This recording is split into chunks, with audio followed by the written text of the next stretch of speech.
Bir kim yırlamagan harf turunda ali.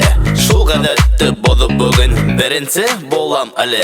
Kıska i harfine harfin hin kuşan, lakin ey digen hüzde kirhinse okuhan.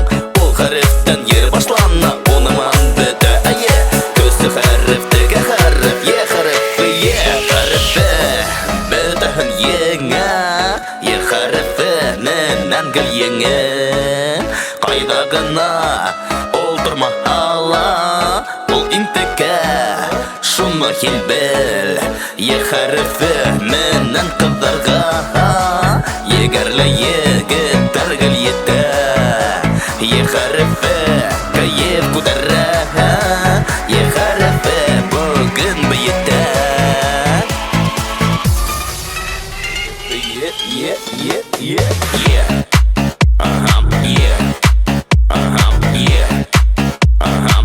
haydi be yeah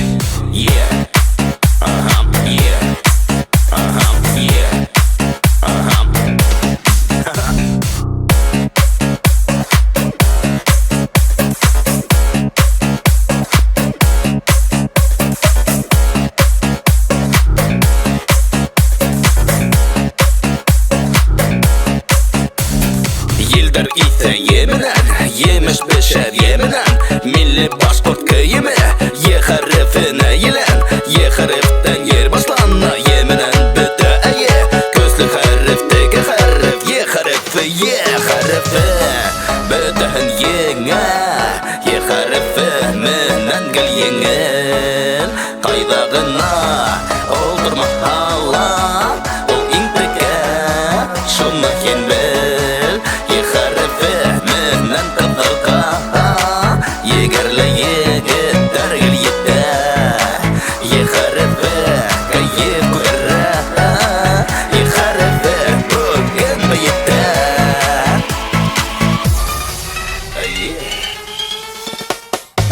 haydi be yem haydi be yem haydi be yem haydi be yem haydi be yem haydi be yem haydi be yem haydi be yeah